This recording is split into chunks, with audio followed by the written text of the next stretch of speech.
اسلام آباد میمورنڈم کے تحت تکنیکی مذاکرات کا نیا دور آج دوحہ میں ہوگا۔ امریکی صدر کا اعلان۔ ایران اور امریکہ کے حملے روکنے اور دوحہ میں مذاکرات پر اتفاق کی خبر امریکی میڈیا نے دی۔ سوشل میڈیا پیغام میں ڈونلڈ ٹرمپ کا کہنا ہے کہ دوحہ مذاکرات کی درخواست ایران نے کی۔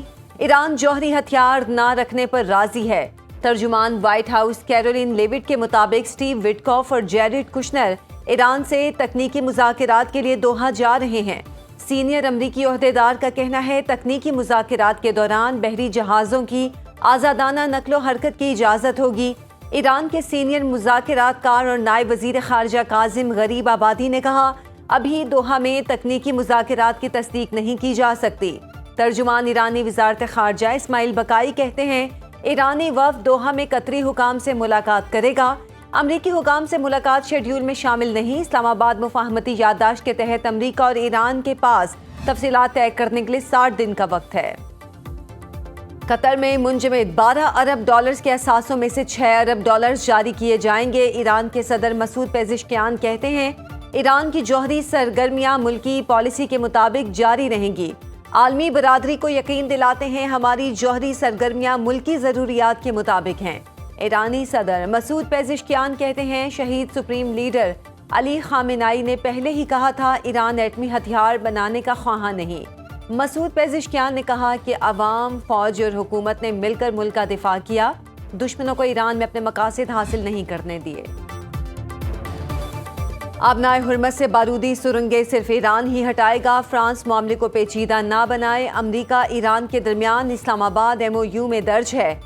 ایرانی نائب وزیر خارجہ کاظم غریب آبادی نے کہا، موجودہ صورتحال نہایت حساس اور پیچیدہ ہے۔ ہم فرانس کو سختی سے مشورہ دیتے ہیں کہ وہ اپنی اشتعال انگیزی سے اس معاملے کو مزید پیچیدہ نہ بنائے۔ فرانسیسی صدر نے کہا تھا کہ وہ اپنے شراکت داروں کے ساتھ آبنائے حرمت سے بارودی سرنگیں ہٹانے میں تعاون کریں گے۔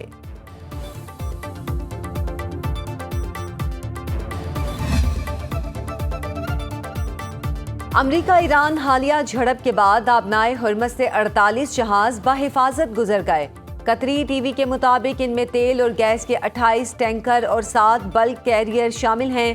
جھڑپ کے بعد کشیدگی میں اضافہ۔ ایرانی سپریم لیڈر کے مشیر علی اکبر ولایتی نے بحرین کو انتباہ جاری کرتے ہوئے اشتعال دلایا تو پوری قوت کے ساتھ حملہ کریں گے، سخت فیصلے کرنے پر مجبور نہ کیا جائے۔ ایران کے وزیر خارجہ عباس عراقچی نے خلیجی ممالک کے ساتھ علاقائی سلامتی کے لیے شراکت داری کا اظہار کر دیا۔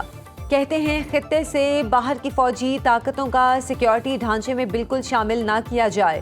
امریکی حملوں کے جواب میں ایران نے بحرین اور کویت میں 8 امریکی تنصیبات کو نشانہ بنایا تھا۔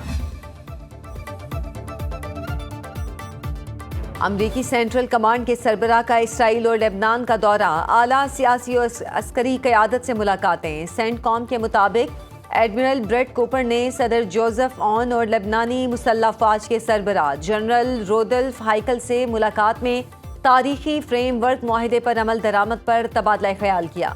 کمانڈر سینٹ کام نے اسرائیل میں تعینات امریکی فوجیوں سے بھی ملاقات کی۔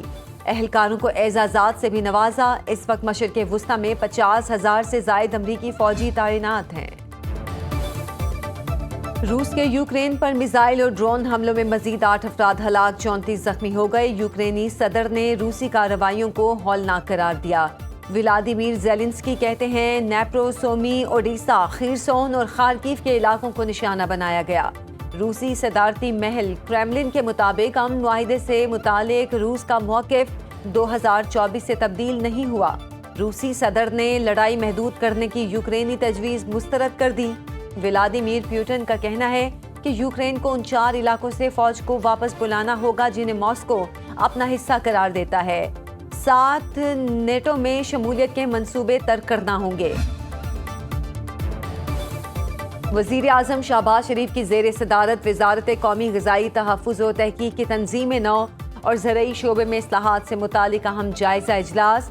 صوبوں کی مشاورت سے جامع قومی زرعی پالیسی جلد از جلد مرتب کرنے کی ہدایت۔ وزیر اعظم نے کہا، زرعی اجناس کی ویلیو ایڈیشن، بہتر ویئر ہاؤسنگ اور جدید ذخیرہ سازی کے نظام پر توجہ دی جائے۔ زرعی شعبے میں ایپیکس فورم قائم کیا جائے جو ایگریکلچر انوویشن اور گروتھ پلان پر مؤثر عمل درآمد یقینی بنانے کے حوالے سے ماہانہ اجلاس منعقد کرے گا۔ پی آئی اے کی ملکیت باضابطہ طور پر نئے مالکان کو منتقل، عارف حبیب کنسورشیم کے ضمنی ادارے پی آئی اے ایکویٹی لمیٹڈ نے انتظامی امور سنبھال لیے۔ نئی سرمایہ کاری کو آپریشنل اصلاحات، بیڑے کی جدت، نئے روٹس کے آغاز، ادارے کو ڈیجیٹل خطوط پر استوار کرنے اور پروڈکٹ کے معیار کو بہتر بنانے پر خرچ ہوں گے۔ چیئرمین پی آئی اے ایکویٹی لمیٹڈ عارف حبیب کا کہنا ہے پی آئی اے کو جدید عالمی معیار کی ایئر لائن بنائیں گے۔ وزیر اعظم شہباز شریف نے کہا قومی ایئر لائن کی نجکاری کے معاہدے کی پہلی مالی تکمیل کامیابی سے مکمل ہو گئی۔ پاکستان کی معاشی اصلاحات کے سفر میں ایک اور اہم سنگ میل عبور ہوا۔ اس پیش رفت سے پاکستان پر سرمایہ کاروں کا اعتماد مزید مستحکم ہوگا۔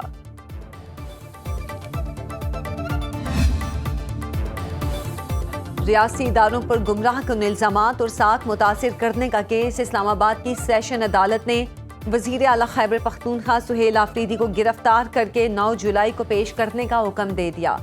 عدم حاضری پر ناقابل ضمانت وارنٹ گرفتاری جاری کر دیے۔ ڈسٹرکٹ اینڈ سیشن کورٹس اسلام آباد نے مزید سماعت 9 جولائی تک ملتوی کر دی۔ سہیل آفریدی کے خلاف پیکا ایکٹ کے تحت این سی سی آئی اے نے مقدمہ درج کر رکھا ہے۔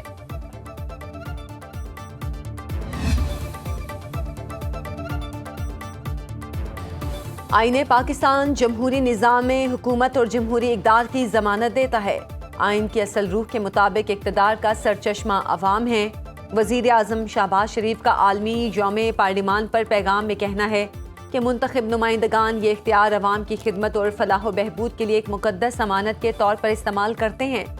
پارلیمان وہ آئینی فورم ہے جہاں قومی مسائل پر عوام کی ترجمانی کرتے ہوئے قوانین وضع کیے جاتے ہیں۔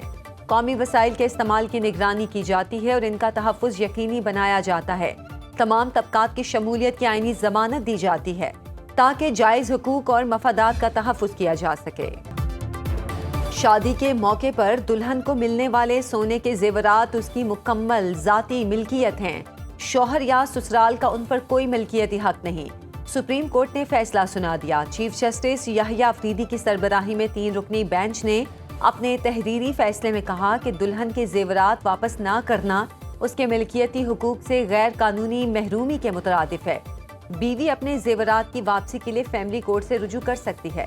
عدالت عظمیٰ نے مزید قرار دیا کہ والدین یا دیگر اہل خانہ کی جانب سے دلہن کو دیا گیا سونا بھی اس کی ذاتی ملکیت تصور ہوگا۔ سپریم کورٹ نے اپیل مسترد کرتے ہوئے درخواست خارج کر دی۔